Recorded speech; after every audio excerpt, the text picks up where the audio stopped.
Hello students, चलिए इस video में हम लोग देखेंगे most important topic molecularity of the reaction. ये बोर्ड लेवल के हिसाब से बहुत इंपॉर्टेंट टॉपिक है। समझिएगा क्या होता है मोलिकुलरिटी ऑफ द रिएक्शन। जब कोई केमिकल रिएक्शन में जितने मोलिक्यूल्स भाग लेते हैं उसे क्या कहेंगे? Molecularity of the reaction. By the way, अगर कोई केमिकल रिएक्शन में एक मोलिक्यूल्स भाग लेगा तो उस रिएक्शन का मोलिकुलरिटी कितना हो जाएगा? 1 होगा। अगर 2 मोलिक्यूल्स भाग लेगा तो उस केमिकल रिएक्शन का मोलिकुलरिटी 2 हो जाएगा। ओके, तो यहाँ पर देखेंगे कि इसका डेफिनेशन फर्स्ट ऑफ ऑल क्या होगा। The number of molecules collide simultaneously in a chemical reaction is called क्या? Molecularity of the reaction. यानी वही चीज लिखा हुआ है कि कोई केमिकल रिएक्शन में जितने भी नंबर्स भाग लेंगे, जितने भी मोलिक्यूल्स कोलाइड करेंगे साइमल्टेनियसली यानी एक साथ, उसी को क्या कहा जाएगा? Molecularity of the reaction. ठीक है। और नंबर्स ऑफ मोलिक्यूल्स के आधार पर कोई भी केमिकल रिएक्शन को कैसे क्लासिफाइड किया जाएगा? तो है आपका यूनिमोलिक्यूलर।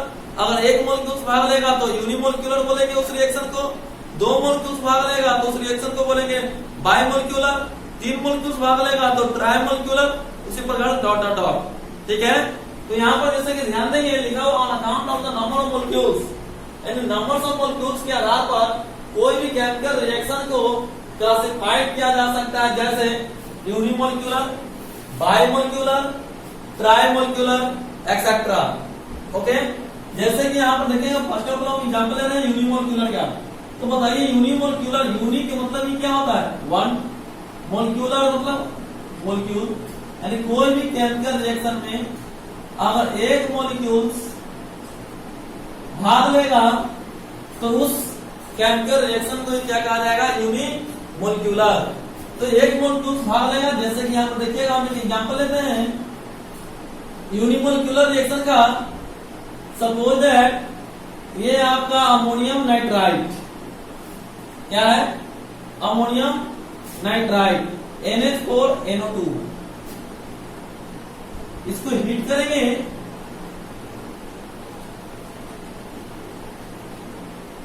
हीट करेंगे तो क्या होगा? यहां से वाटर निकलेगा। हीट करने के बाद आप जानते हैं क्या निकलता है? पहले वाटर निकलता है। ठीक है। तो यहाँ पर देखिए वाटर का फॉर्मूला होता है H2O, यानी एक वाटर के लिए 2 हाइड्रोजन और 1 ऑक्सीजन। तो यहाँ पर देखेंगे 4 हाइड्रोजन और 2 ऑक्सीजन है। तो बताइए कितने वाटर का मोलिक्यूल्स बनेगा? 2 बनेगा। 2 मोलिक्यूल्स हाइड्रोजन और 1 ऑक्सीजन से 1 वाटर बनता है। तो 4 हाइड्रोजन और 2 ऑक्सीजन से 2 H2O बनेगा क्या? ठीक है। तो यहाँ से 2 वाटर मोलिक्यूल्स निकल जाएगा, 2 H2O। ओके, अब इसमें क्या बच जाएगा? 2 को नाइट्रोजन बचा हुआ है, यानी नाइट्रोजन गैस भी निकल जाएगा। अब आप देख सकते हैं इस केमिकल रिएक्शन में कितने मोलिक्यूल्स भाग ले रहे हैं। तो यहाँ पर देखेंगे रिएक्टेंट कितने मोल है? 1 मोल है। कितने मोल? 1 मोल भाग रहे हैं। यहाँ पर अमोनिया कितना मोल है? 1 मोल। ठीक है। बैलेंस से देख सकते हैं आप। रिएक्टेंट को देखना है, सिर्फ प्रोडक्ट को नहीं देखना है कि इसमें कितना मोल है प्रोडक्ट का। आपको देखना है किसको? रिएक्टेंट का कितना मोल भाग ले रहा है 1 मोल से। तो बता दीजिए इस रिएक्शन का मोलिकुलरिटी कितना होगा? मोलिकुलरिटी 1 हो जाएगा, क्योंकि 18 मोलिक्यूल्स भाग ले रहा है। ठीक। नेक्स्ट एग्जांपल देखिए, जैसे कि बाइमोलिक्यूलर है, तो बाइमोलिक्यूलर मतलब कितने मोलिक्यूल्स भाग लेगा? 2। ठीक है। तो देखेंगे यहाँ पर हाइड्रोजन एक ले लेते हैं और एक आयोडीन ले लेते हैं। हाइड्रोजन और आयोडीन को रिएक्ट करवाएंगे तो क्या बनेगा? हाइड्रोजन आयोडाइड बनेगा। बैलेंस करेंगे, यहाँ पर 2 हाइड्रोजन 2 आयोडीन, तो ऑफकोर्स यहाँ पर कितना रहेगा? 2। अब हम बता सकते हैं ये इक्वेशन क्या हो गया? बैलेंस हो गया। तो देखेंगे इसमें कितने नंबर ऑफ मोलिक्यूल्स भाग ले रहे हैं? एक मोलिक्यूल्स हाइड्रोजन है, एक मोलिक्यूल्स आयोडीन है, तो टोटल कितने मोलिक्यूल्स भाग ले रहे हैं? 2। तो इस रिएक्शन का मोलिक्यूलरिटी कितना हो जाएगा?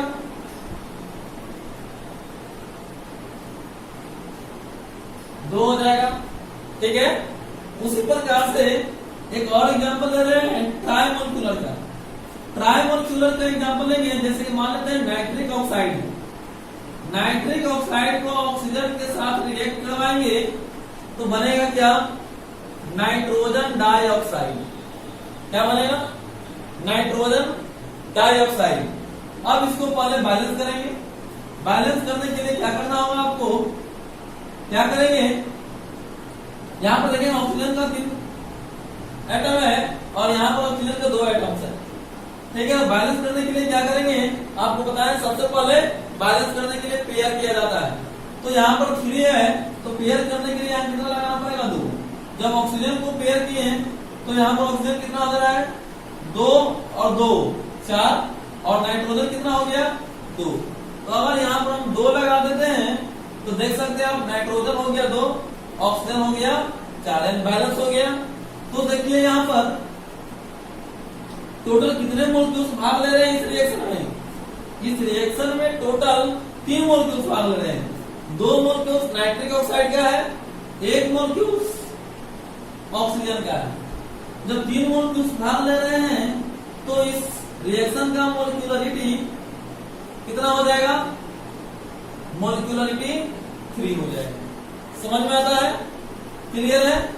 अब यहाँ पर कुछ नोट में पॉइंट लिखा हुआ है, कुछ नोट में बातें लिखी हुई है। जैसे कि बोला जा रहा है जिस केमिकल रिएक्शन में यहाँ पर ध्यान देना है, जिस केमिकल रिएक्शन में अगर नंबर्स ऑफ मोलिक्यूल्स की संख्या 3 से ज्यादा होता है, 3 से ज्यादा होगा अगर नंबर्स ऑफ मोलिक्यूल्स की संख्या किसी भी केमिकल रिएक्शन में, तो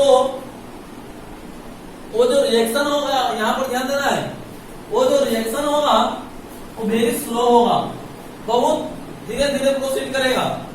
इसलिए therefore the reaction with molecularity 3 is rare and slow to proceed। जब वेरी स्लो होगा, इसलिए क्या होगा, जिस रिएक्शन का मोलिक्यूलरिटी 3 होगा वो बहुत रेयर केस में होगा। ठीक है, और वो रिएक्शन बहुत धीरे धीरे टेक प्लेस, यानी तो क्या वो रिएक्शन होना 2 साल 3 साल लगा देगा टाइम, तो उस रिएक्शन को हम लोग कंसीडर नहीं करेंगे। ठीक है, और उस रिएक्शन को क्या कहा जाएगा? जिस रिएक्शन में मोलिक्यूल्स की संख्या 3 से ज्यादा होगा तो उस रिएक्शन को हम लोग कहेंगे क्या? कॉम्प्लेक्स रिएक्शन कहेंगे। क्या कहेंगे? Complex reaction. फिर लिखा हुआ है it is completed more than 1 step. और ये जो रिएक्शन होगा जिसमें मोलिक्यूल्स की संख्या कितना रहेगा? 3 से ज्यादा। जब 3 से ज्यादा मोलिक्यूल्स की संख्या रहेगा तो रिएक्शन 1 से ज्यादा स्टेप में होगा। ठीक है, 1 से ज्यादा स्टेप में होगा। और इस कंडीशन में क्या होगा? जो रिएक्शन का स्टेप स्लोवेस्ट होगा, सबसे धीमी गति से जो स्टेप होगा उसी को कहेंगे रेट डिटरमाइनिंग स्टेप। सपोज जैसे कि हम कहेंगे क्लास में, सपोज मान लेते हैं कि बहुत सारा बच्चा बैठा हुआ है। चलिए सपोज दैट यहाँ पर 6 बच्चा बैठा हुआ है। ठीक है, अगर हम यहाँ पर समझाते हैं तो हो सकता है बच्चा फास्ट समझता हो, ये बच्चा थोड़ा सा स्लो समझता हो, सबसे स्लो मान लेते हैं ये समझता हो। ठीक है, तो ये सबसे फास्ट समझता है, तो थोड़ा सा स्लो, ये भी थोड़ा सा स्लो, ये भी थोड़ा सा स्लो, ये सबसे स्लो, सबसे पीछे ये बच्चा समझता है। तो बताइए हम किस बच्चा को कंसीडर करें, यानी किस बच्चा को समझा दें कि सब इस क्लास में जितने भी बच्चे बैठे हुए हैं सबको समझ में आ जाए? तो आप जरूर कहेंगे जो बच्चा सबसे धीरे समझता है, यानी सबसे पीछे समझता है, यानी इसको समझने का रेट सबसे कम है, उसी बच्चा को लेकर के चला जाएगा। यानी सबसे स्लोएस्ट बच्चा जो रहेगा उसी पर मेरा डिपेंड करेगा कि पढ़ाने का स्पीड क्या है कि नहीं। तो उसी बच्चा के मद्देनजर रखते हुए हम अपना स्पीड को मेंटेन रखेंगे। ठीक है, तो चलिए उसी प्रकार से कोई भी रिएक्शन में अगर 1 से ज्यादा स्टेप में हो रहा है तो रेट डिटरमाइनिंग स्टेप कौन कहलाएगा? रेट डिटरमाइनिंग स्टेप वो कहलाएगा जो स्टेप सबसे स्लोएस्ट है। समझ में आता है? जैसे कि समझिएगा,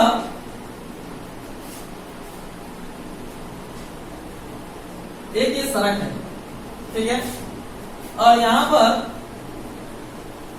क्या गड्ढा है। बाइक में यहां से आप स्टार्ट, यहां आपका घर है और यहां आपको स्कूल है। आपको घर से चलना है स्कूल के पास, ठीक है। आप यहां से चल दिए, आप अपना बाइक से ही चलेंगे, है कि नहीं? तो यहां से स्टार्ट करेंगे चलना, यहां पर कोई ट्रैफिक नहीं रहेगा। लेकिन यहां पर क्या है, गड्ढा है। गड्ढा है तो यहाँ पर हैवी ट्रैफिक रहेगा, जाम रहेगा थोड़ा सा, है कि नहीं? तो बताइए, यहाँ पर तो आप स्पीड से चल रहे हैं, लेकिन यहाँ पर आपका बाइक रुक जाएगा या नहीं?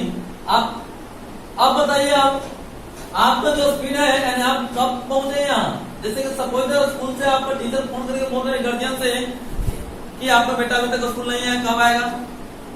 तो अब गार्जियन फोन करेगा अपने बेटे के यहाँ, कहेगा हम अभी ट्रैफिक में फंसे हुए हैं। पापा पूछेंगे कब पहुंचेगा स्कूल? क्या कहेगा बेटा?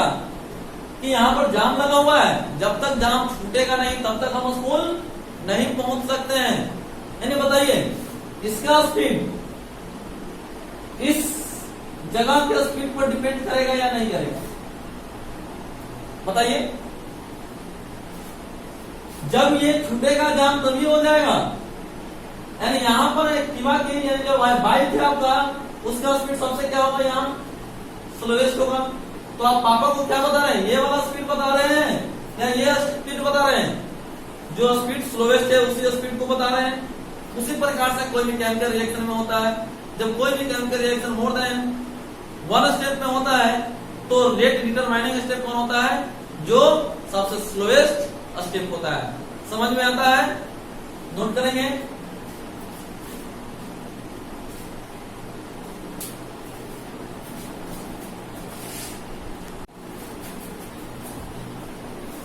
चलिए स्टूडेंट्स, हम लोग अब मॉलिक्यूलरिटी ऑफ रिएक्शन पढ़ लिए हैं, ऑर्डर ऑफ रिएक्शन भी पढ़ लिए हैं। अब एक क्वेश्चन पूछता है, differentiate between order of reaction and molecularity of the reaction.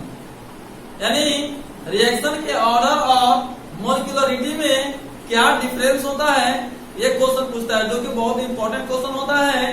देखेंगे आपको, जैसे क्वेश्चन यहाँ नजर आ रहा हो, differences between molecularity and order of reaction.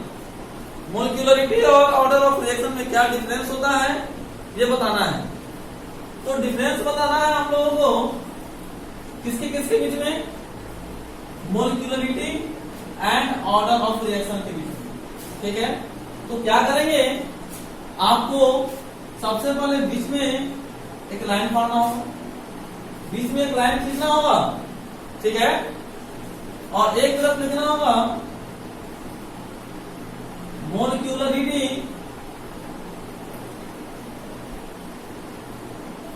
Of reaction, और एक तरफ क्या लिखना होगा? Order of reaction. Order of reaction, okay. क्योंकि हम लोग को डिफरेंस बताना है molecularity and order of reaction के बीच में। तो एक तरफ लिख लीजिए क्या, मॉलिक्यूलरिटी ऑफ रिएक्शन, और दूसरे तरफ लिख लीजिए ऑर्डर ऑफ रिएक्शन, ठीक है। चलिए, सबसे first point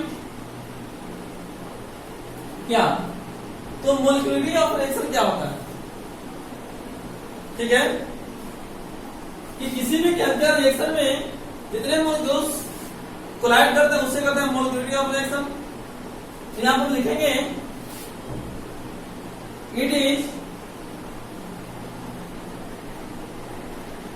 the number of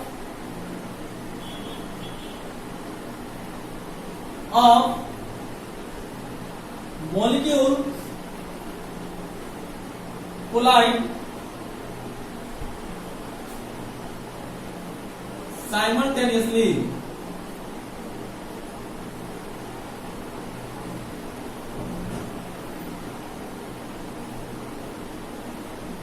ठीक है। ऑर्डर ऑफ रिएक्शन क्या होता है, इसमें फर्स्ट पॉइंट लिखेंगे, it is the sum of the power of reactant in rate law equation, यानी किसी भी केमिकल रेट लॉ इक्वेशन में जो रिएक्टेंट का पावर होगा उसी के सम को कहा जाता है ऑर्डर ऑफ रिएक्शन, ठीक है। दूसरा पॉइंट, मोलिक्यूलरिटी ऑफ रिएक्शन जो है एक प्रकार का थ्योरेटिकल वैल्यू होता है, जबकि ऑर्डर ऑफ रिएक्शन को थ्योरेटिकली नहीं निकाला जा सकता है, इसको हमेशा एक्सपेरिमेंटली तरीका से निकाला जाता है, ठीक है। तो सेकंड पॉइंट में ये लिख सकते हैं आप, इट इज थ्योरेटिकल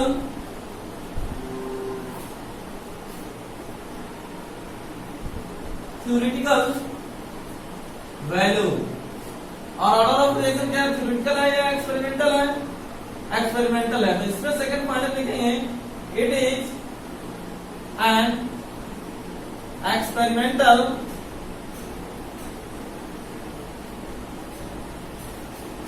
क्या वैल्यू, ये एक्सपेरिमेंटल वैल्यू होता है जबकि ये थ्योरेटिकल वैल्यू होता है।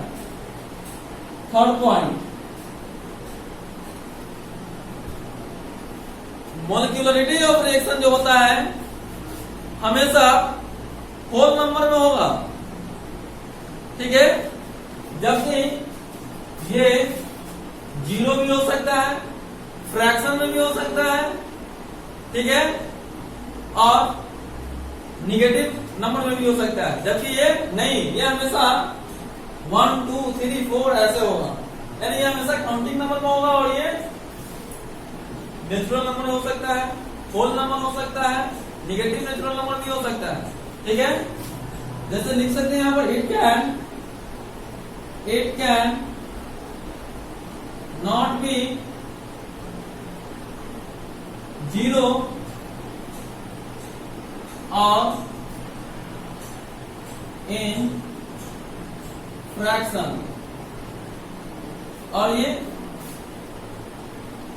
तो जीरो भी हो सकता है, फ्रैक्शन में भी हो सकता है।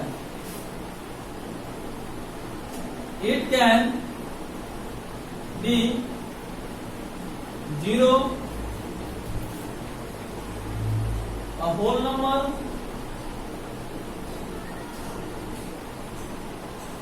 or in fraction, okay. इस प्रकार से ये 3 पॉइंट लिखेंगे और ये 2 नंबर में आता है, इसे 3 पॉइंट काफी है। समझ में आता है, बहुत इंपॉर्टेंट क्वेश्चन है, इसलिए इसको बढ़िया तरह से आपको याद करना होगा। क्लियर है, चलिए नोट करिए। और एक बात बता दूं, अगर ये वीडियो आपको अच्छा लगा हो लाइक करिएगा, सब्सक्राइब करिएगा और कमेंट करिएगा। और कोई भी परेशानी हो तो मेरे इस व्हाट्सएप नंबर पे कांटेक्ट कर सकते हैं, 7903631905। ये व्हाट्सएप नंबर है, इससे आप कांटेक्ट करेंगे तो आपको जरूर हेल्प मिल जाएगा, ठीक है। Thank you.